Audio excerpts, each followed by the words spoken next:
I could lose my medical license. I knew that I could go to prison. And just as I had to trust these women who came to me, not to bring charges against me, which could put me in prison, they had to trust me to give them good medical care and service and not harm them.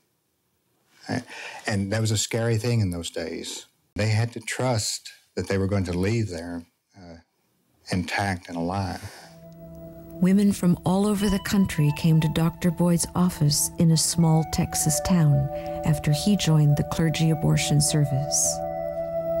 To have the service available, safe, and to have it done with respect and with dignity, and to know that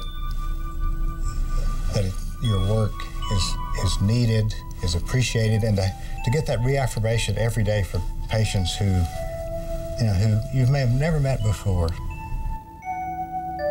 To have the patient look up and say, "Thank you, doctor. I don't know what I would have done if you hadn't been here." Or just a simple thank you.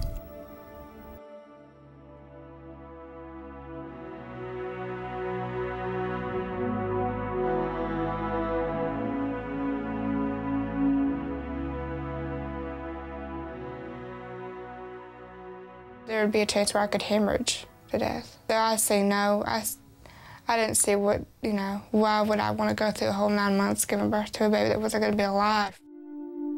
In Kentucky, as in more than 30 other states, abortion funding is only available in cases of rape, incest, or life endangerment. This young woman faced serious obstacles when she applied for subsidized medical care after learning she had an abnormal pregnancy. It was obvious that the baby was anencephalic, which an anencephalic baby is a baby that when the neural tube or the spinal cord brain segment begins to develop, there is no development at the top of the spinal cord, so there is no brain. The child would not survive, not even a minute. To spare Angela the medical risk of carrying to term and the trauma of giving birth to a baby with no chance of survival, the family decided to end the pregnancy. They soon discovered that the cost of the operation would not be covered by Medicaid. There's a very passionate group in this state who are against abortion for any reason at all, ever, period, never. There's nothing in this world that's that black and white.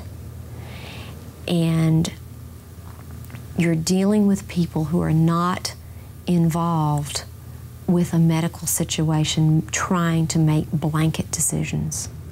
If you've ever looked into a woman's eyes when you've just told her that her baby is doomed, if they could see that, they would know why this has to be kept safe and legal and why we don't need more barriers for these women.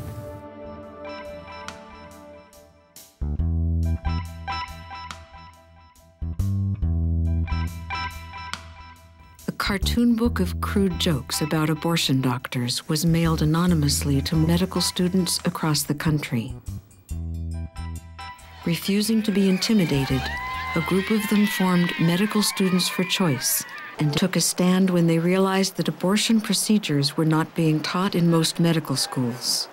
We started talking to medical students who were second, third, and fourth years and just asked them the simple question, have you heard about abortion? And they all said that they hadn't. When I got into medical school, I decided that I'd like to learn to do the procedure. The chief of the department found out that I was doing this and called me into his office. I was in the middle of assisting a twin delivery, was incredibly excited, and I was called down to his office, and then immediately he started screaming at me. He told me that he was very much against abortion, and this is a quote, he said, "Who do you think you are as a third-year medical student deciding what your education should be?" We were going around the country to all these different meetings where we knew students would be.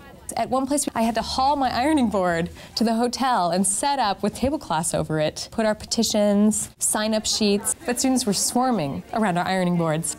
Grassroots efforts are succeeding and have led to more than 100 chapters nationwide. As medical students, we demand this training.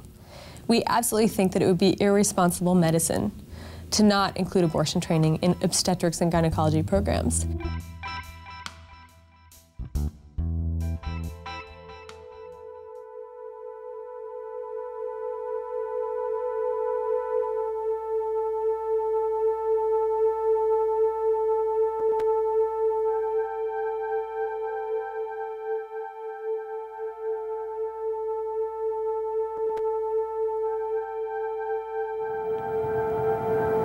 We're hearing about knitting needles again. We're hearing about bleach douches again. And they may not be reporting it to their physician or to the judge that they end up talking to or to the clinic worker at the hospital, but there are girls out there doing that.